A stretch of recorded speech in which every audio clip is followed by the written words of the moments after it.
अब खबरें विस्तार से। बाबा की मुश्किलों की सबसे पहले बात करेंगे। कंप्यूटर बाबा के खिलाफ एक और मामला दर्ज हुआ है। मारपीट और धमकाने के आरोप में मामला दर्ज किया गया। सुभाष नामक शख्स के साथ बाबा ने मारपीट की थी। 2 महीने पहले ये मारपीट हुई थी और पुलिस ने अब मामला दर्ज किया है। गांधीनगर पुलिस ने ये केस दर्ज किया है।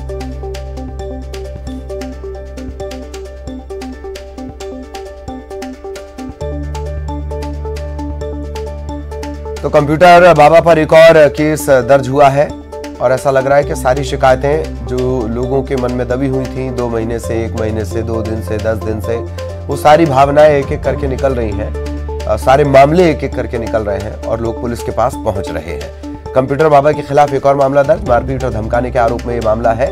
सुभाष नामक शख्स के साथ बाबा ने मारपीट की थी 2 महीने पहले और अब पुलिस ने मामला दर्ज किया है। गांधीनगर पुलिस ने यह पूरा केस दर्ज किया है। तो ये माना जा रहा है कि बाबा जेल से बाहर नहीं आएंगे, नहीं आ पाएंगे।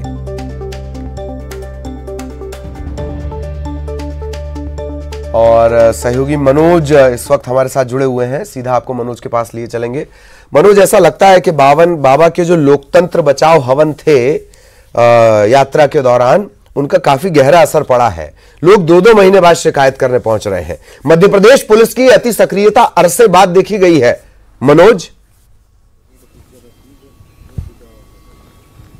ललित, बिल्कुल, जब इस तरीके के केस चाहे किसी भी व्यक्ति के सामने आते हो तो उस दौरान आगे और पीछे के जितने भी मामले रहते हैं वो फिर से जिंदा हो जाते हैं और उस पर फिर से कार्रवाई की जाती। कंप्यूटर बाबा के साथ भी कुछ ऐसा ही हुआ। उनने जिस तरीके से सालों से अतिक्रमण करके रखा था उस पर सरकार ने बुलडोजर चलाने का काम किया। इसके अलावा जो तमाम उन पर आपराधिक और जो उनकी शिकायतें थी उनके खिलाफ भी अब जो है धीरे धीरे कार्रवाई हो रही है। ऐसे में ये लगने लगा है कि कंप्यूटर बाबा पर अब जो एक मामला और दर्ज हुआ है, इसके अलावा भी आने वाले समय में, क्योंकि लगातार जिस तरीके से शिकायत उनके खिलाफ और उनके करीबियों के खिलाफ पहुंच रही है, उन्हीं शिकायतों के आधार पर इंदौर पुलिस आगे की कार्रवाई कर रही है। हालांकि कांग्रेस लगातार ये आरोप ललित लगा रही है कि बीजेपी सरकार जो है वो कांग्रेस के करीबियों के, कांग्रेस नेताओं पर जो है लगातार उन्हें चुन चुन कर उनके खिलाफ कार्रवाई कर रही है। हालांकि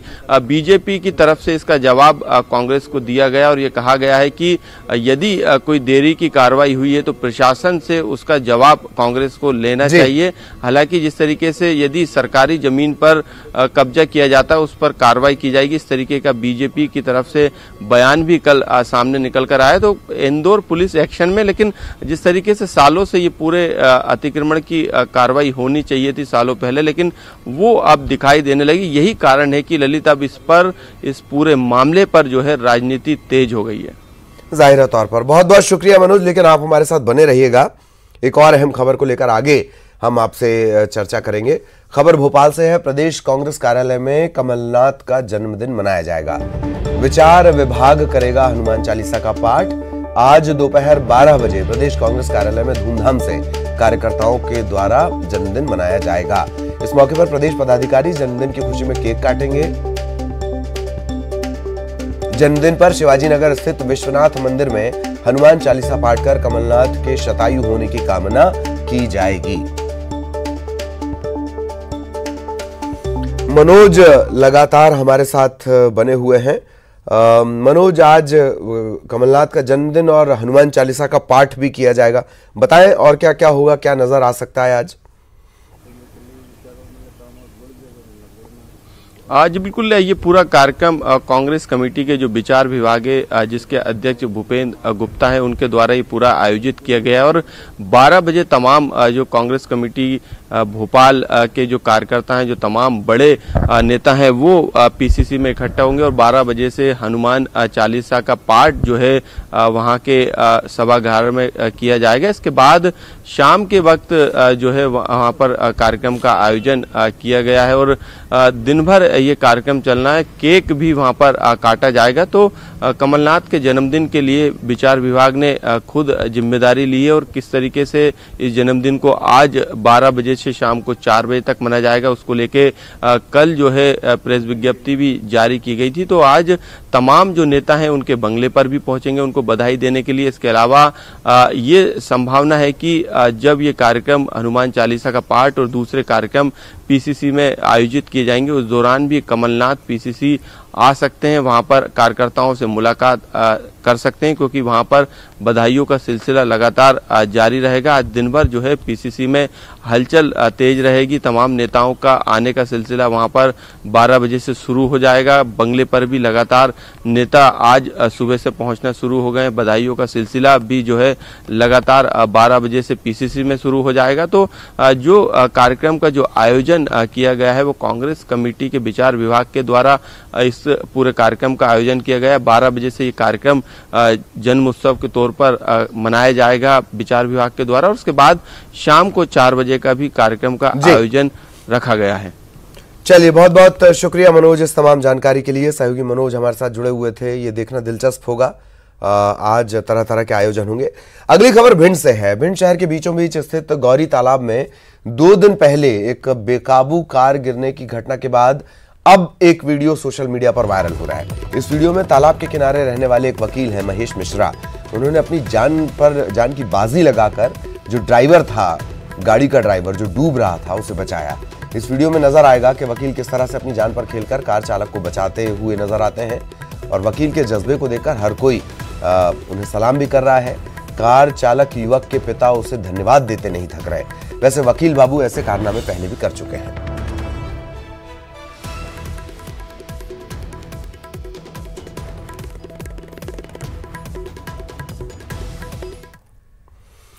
जबलपुर के हनुमानताल थाना पुलिस ने बड़ी मात्रा में अवैध हथियारों का जखीरा बरामद किया है। पुलिस ने हथियारों के साथ एक आरोपी को भी गिरफ्तार किया। पुलिस ने आरोपी को तलवार के साथ उत्पात मचाने की सूचना के बाद गिरफ्तार किया, लेकिन पूछताछ में पता चला कि वो हथियारों की फैक्ट्री चलाता है। पुलिस ने आरोपी के पास से भारी मात्रा में हथियार बरामद किए हैं।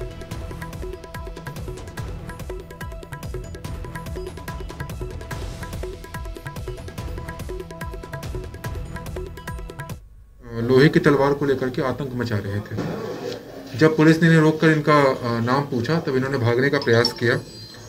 इनको घेराबंदी करके पकड़ा गया और फिर इनके कब्जे से धारदार तलवार एवं बका और इनको बनाने की जो भी अवैध सामग्री है वो जब्त की गई। इनके घर से 5 नग तलवार, 6 नग लोहे का बका, 1 फरसा, 1 हथौड़ा, 1 कुल्हाड़ी, 1 एयर गन, 3 गुलेल, हथियार बनाने का औजार, 2 ड्रिल मशीन एवं और जो भी मैन्युफैक्चरिंग के लिए जो भी आवश्यकता पड़ती है ये मिली है। प्रदेश सरकार जल्द ही लव जिहाद पर कानून बनाने वाली है। गृह मंत्री नरोत्तम मिश्रा ने कहा कि जल्द ही हम विधानसभा में लव जिहाद के खिलाफ कानून लाएंगे। यह गैर जमानती अपराध होगा। दोषियों को 5 साल तक की सजा का प्रावधान होगा। उड़ीसा से इस तरह के मसलों की इस तरह के कानून की शुरुआत हुई थी। उसके बाद यूपी सरकार और हरियाणा सरकार भी कानून बनाने की बात कह चुके हैं। गृह मंत्री मिश्रा ने कहा कि आगामी विधानसभा सत्र में शिवराज सरकार लव जिहाद को लेकर धर्म स्वातंत्र्य कानून के लिए विधेयक पेश करेगी।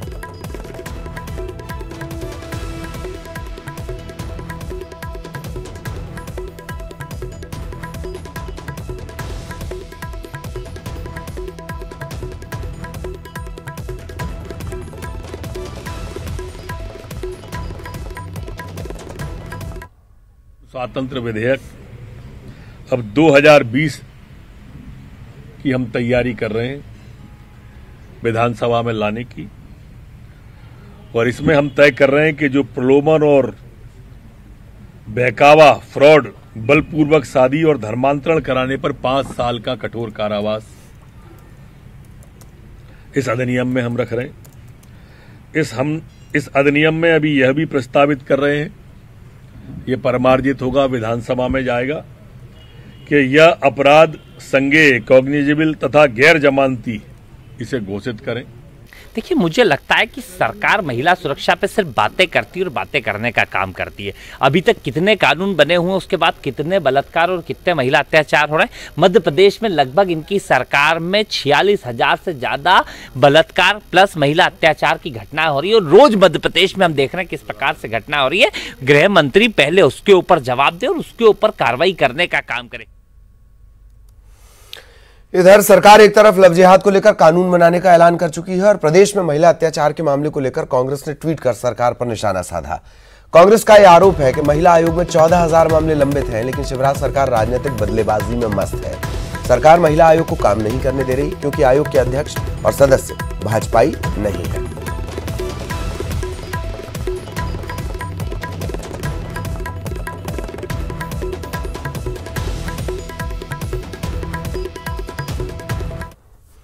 बीजेपी प्रदेश अध्यक्ष वीडी शर्मा ने अगस्ता वेस्टलैंड चॉपर घोटाले में कमलनाथ के बेटे का नाम सामने आने के बाद उन पर निशाना साधा।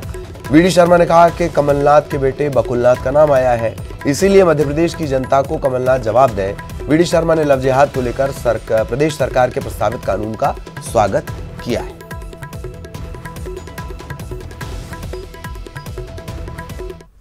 क्या उस अगस्ता वेस्टलैंड चॉपर घोटाले के अंदर केवल भांजे नहीं, अब कमलनाथ जी के बेटे बकुलनाथ का भी नाम गंभीरता के साथ उस डील के अंदर आया है। और खास तौर पर उस डील में जो लोग इस कंपनी के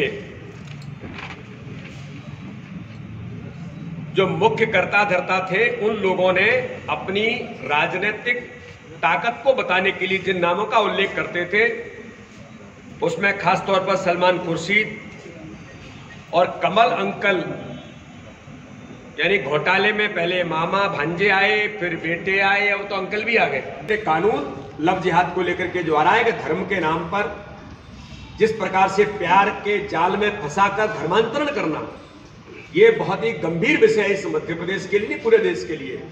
मैं मध्य प्रदेश के हमारे मुख्यमंत्री माननीय शिवराज सिंह चौहान और मध्य प्रदेश की सरकार को बहुत हृदय से धन्यवाद देता हूं और आभार व्यक्त करता हूं कि इस कानून से हमारी बेटियों को जो चंगुल में फंसा करके धर्मांतरण करते हैं, इस चंगुल से बचाने का काम मध्य प्रदेश की सरकार आज जो कानून बना करके कर रही है, ये बहुत हमारे लिए, हम सबके लिए गौरव का विषय है। भारतीय जनता पार्टी में भाजपा कोई इधर उधर से काम नहीं करती है। भारतीय जनता पार्टी अपने तंत्र और सिस्टम से काम करती है। भारतीय जनता पार्टी में जिस कार्यकर्ता को जहां आवश्यकता है वो वहां काम करेंगे, वो किसी के समर्थक नहीं है। ये भ्रम मुझे लगता है कि हम सब लोगों ने दूर कर लेना चाहिए। भारतीय जनता पार्टी के सब कार्यकर्ता हैं। और बीजेपी के बड़े नेता प्रभा झा ने हारे मंत्रियों को लेकर बड़ा बयान दिया। उन्होंने कहा कि हारने के बाद कोई मंत्री नहीं रहता, हारे हुए मंत्रियों को इस्तीफा देना चाहिए, संवैधानिक नियमों के आधार पर इस्तीफा दे देना चाहिए। प्रभा झा ने यह भी दावा किया कि 2023 में भी प्रदेश में बीजेपी की सरकार बनेगी। ये आप मान के चलिए संवैधानिक स्थितियां रहती हैं। ये तो जब मैं मंत्री रहते हुए चुनाव हार जाऊंगा तो मंत्री थोड़ी रहूंगा। देखिए क्या होता है, ये जब तक कैबिनेट की मीटिंग नहीं होगी और ये जो कैबिनेट है उसके बाद विस्तार जब होगा तब वो अपने आप में हट जाएंगे। और जनता के आशीर्वाद से भारतीय जनता पार्टी के सरकार को स्थायित्व मिला है और यह स्थायित्व 3 साल दिखाएगा कि कमलनाथ का 15 महीना छोटा था और शिवराज सिंह चौहान का ये आने वाला 3 साल इतिहास रचा जाएगा। और जो सवाल अभी आपने किया था कि 2023, दीवार पे साफ लिखा हुआ है कि 2023 में भी भारतीय जनता पार्टी की सरकार बनेगी। ब्रेक के बाद आपका स्वागत है। आरिफ मसूद की मुश्किलें बढ़ सकती हैं। भोपाल स्पेशल कोर्ट ने मसूद के खिलाफ वहां से गिरफ्तारी वारंट जारी हुआ है। ये वारंट भड़काऊ बयानबाजी के मामले में जारी हुआ है। आपको बता दें 9 नवंबर को जमानत अर्जी स्पेशल कोर्ट ने नामंजूर कर दी थी और अब कभी भी आरिफ मसूद की गिरफ्तारी हो सकती है।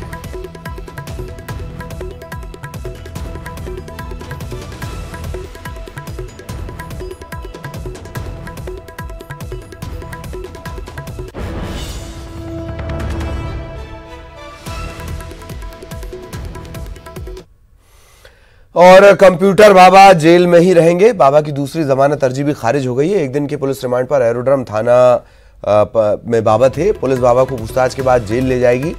बाबा के आश्रम से हथियार भी मिले हैं। पुलिस ने यह हथियार बाबा की रिमांड के दौरान जब्त किए हैं।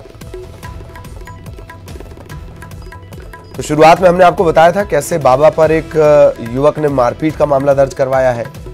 2 महीने पहले की वो मारपीट का मामला है। अब एक और जो मामला है वो है उनके आश्रम में हथियार मिलने का।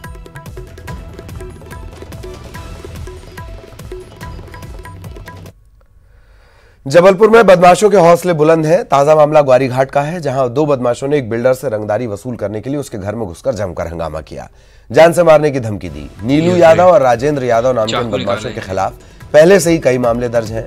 15 दिन पहले भी इन्होंने पीड़ित मायाशंकर गोस्वामी को 1 लाख रुपए की रंगदारी देने के लिए धमकाया था।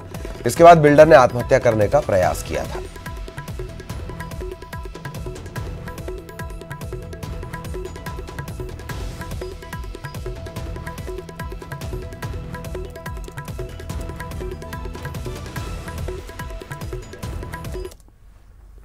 खबर भोपाल से। प्रदेश में 3 दिन बाद तेज ठंड शुरू होगी। उत्तर भारत में वेस्टर्न डिस्टर्बेंस के कारण जो बर्फबारी हुई है उसका असर अब 20 नवंबर से पड़ना शुरू हो जाएगा।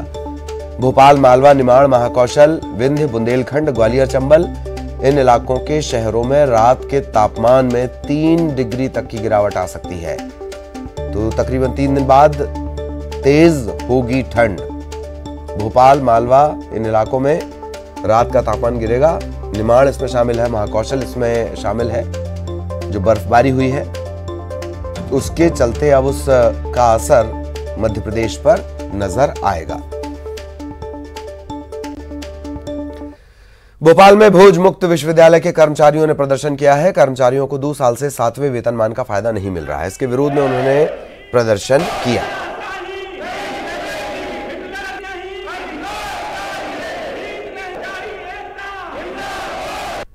विश्वविद्यालय के कुलपति अपनी हिटलरशाही चला रहे हैं और विश्वविद्यालय के कर्मचारियों को 7वें वेतनमान से अभी तक वंचित रखा है और ये उनकी हिटलरशाही हम नहीं चलने देंगे। साथ ही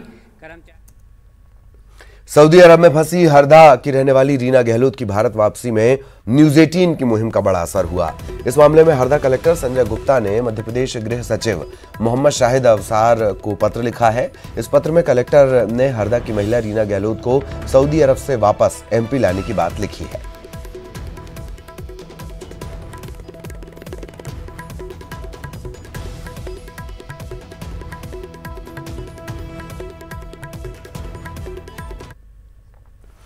राजधानी में मेट्रो ट्रेन के चल रहे काम में तेजी लाने के लिए एक और उच्च स्तरीय कमेटी का गठन किया गया है। इस कमेटी में भोपाल और इंदौर के कमिश्नर, कलेक्टर शामिल किए गए हैं। ये सभी लोग मेट्रो के काम में तेजी लाने की कवायद करेंगे।